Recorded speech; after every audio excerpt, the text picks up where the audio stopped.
আপনারা দেখছেন Bangla news digital. বন্ধুরা, আপনারা সকলেই জানেন রাজ্যে ঐতিহাসিক পরিবর্তন হয়েছে। রাজ্যের প্রাক্তন মুখ্যমন্ত্রী এখনো পর্যন্ত প্রাক্তন হতে নারাজ। তিনি এখনো পর্যন্ত তার ফেসবুক হ্যান্ডেলে প্রাক্তন লিখতে নারাজ। তিনি লিখেছেন 2011, 16, 21 বিধানসভার তিনি মুখ্যমন্ত্রী। প্রাক্তনই লিখতে তার সমস্যা রয়েছে। লেখেননি, ঠিক আছে, বাংলার মানুষ তাকে অলরেডি বহিষ্কার করে দিয়েছে, এটা এই বাস্তব সত্য মেনে নিতে নারাজ। অর্থাৎ হারলেও মচকাবো না। কিন্তু ঘটনা হচ্ছে, শুভেন্দু অধিকারী বর্তমান রাজ্যের মুখ্যমন্ত্রী শপথ গ্রহণ করেছেন গতকাল, এবং তারপর থেকে অ্যাকশন শুরু হয়ে গেছে রাজ্যে। আপনারা দেখেছেন এসএসসির ফল, ওএমআর সিট প্রকাশ থেকে শুরু করে রাজ্যের প্রায় 93 এখনো পর্যন্ত যা লাস্ট আপডেট, এবং আমাদের কাছে যে খবর রয়েছে তাতে আরও বেশ কিছু একাধিক চুটিচাটা তথাকথিত ওই লাইনে যে সমস্ত অফিসার রয়েছে, সে বিভিন্ন ডিপার্টমেন্টের হতে পারে, সে প্রশাসনিক ডিপার্টমেন্ট হতে পারে, আদার্স অফিসিয়াল ডিপার্টমেন্ট হতে পারে। অলরেডি বিজেপির হেড লিস্ট, বিজেপির যে লাল ডায়েরি আপনারা দেখেছেন বা আশা করি আপনাদের মনে থাকবে, লাস্ট 5 years 10 years মাঝে মধ্যেই বিজেপির তৎকালীন নেতারা বলতেন যে আমরা সব কিছু রেকর্ড করে রাখছি। আমাদের উপরে যে সমস্ত অত্যাচারগুলো হয়েছে, যে সমস্ত যারা অত্যাচার করেছে, যে সমস্ত অফিসার আইনের বাইরে গিয়ে শুধুমাত্র দলের নির্দেশে যে টর্চারগুলো করেছে, প্রত্যেকের নাম আমরা লিখে রাখছি এবং প্রত্যেকের অ্যাকশন হবে। আপনাদের মনে আছে last year 11ই June Suvendu Adhikari তখন বিরোধী দলনেতা, এবং তিনি চ্যালেঞ্জ করেছিলেন যে 11ই জুন 2026 মমতা বন্দ্যোপাধ্যায় মুখ্যমন্ত্রী থাকবেন না, এই রাজীব কুমারকে বিজেপির আন্ডারে কাজ করতে হবে, কোথায় পালাবেন আমি দেখব। আর সেই কথা বন্ধুরা আপনারা দেখেছেন, এখনও 11ই জুন অনেক বাকি,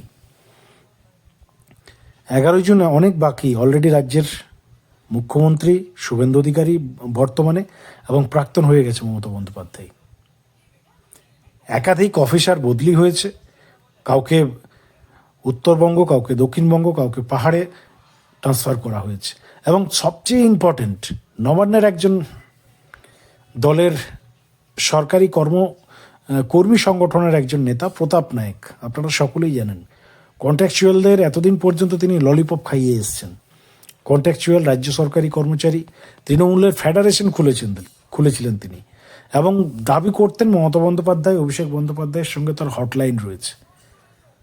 বড় নেতা সেজে বসেছিলেন, তাকে সরাসরি নবান্নের 14 তলা থেকে নামিয়ে পাহাড়ে বদলি করা হয়েছে।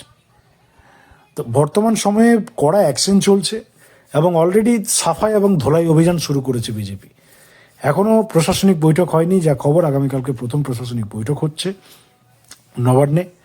এবং যে কমিটমেন্ট দেশের স্বরাষ্ট্রমন্ত্রী অমিত শাহ করেছেন, শুভেন্দু অধিকারী বর্তমান মুখ্যমন্ত্রী করেছিলেন, সেই কমিটমেন্ট কিন্তু ফুলফিল করার যে প্রাথমিক কাজ, তৃণমূলের যে সুপড়া সাপ, তৃণমূলের যে নেটওয়ার্কটা, দেখুন একটা মিশনারি আজ 15 বছর চালিয়েছে তৃণমূল কংগ্রেস, প্রত্যেকটা ডিপার্টমেন্টে তাদের লোক রয়েছে, তার সঙ্গে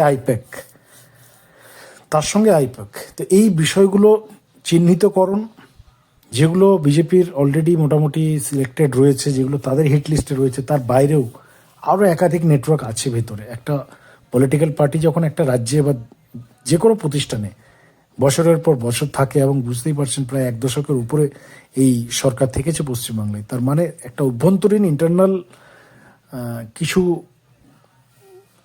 বিষয় তাদের রয়েছে, অফিসার রয়েছে, তাদের মনোভাবাপন্ন বলুন বা চুটিচারা সেক্টরের যেগুলো রয়েছে, তাদের সাফাই অভিযানটা আগে হবে। তাদেরকে না সরালে সঠিকভাবে কাজ করা পসিবল নয়। তবে শুভেন্দু অধিকারী পোড়খাওয়া নেতা, আপনারা সকলেই জানেন, মেশিনারি অলরেডি তিনি সামলেছেন আগেও, প্রশাসনিক দক্ষতা তার রয়েছে, এবং তৃণমূল কংগ্রেসের টোটাল গ্রাসরুট লেভেলটা তার পরিচিত। এবং ভারতীয় জনতা পার্টিরও কিছু ইন্টারনাল সোর্স রয়েছে, তারাও বেশ কিছু প্রস্তাব রয়েছে তাদের কাছেও। তো এই সমস্ত দিক থেকে আশা করা যায় যে খুব শীঘ্রই আরও বড় বড় অ্যাকশন আপনারা দেখতে পাবেন। তো যাই হোক, এই সমস্ত বিষয় নিয়ে আমাদের নজর থাকবে। আগামী সময়ে বিজেপির পক্ষ থেকে আরও কোন বিষয়ে ঘোষণা হচ্ছে, আপডেট আসছে, আমাদের নজর থাকবে।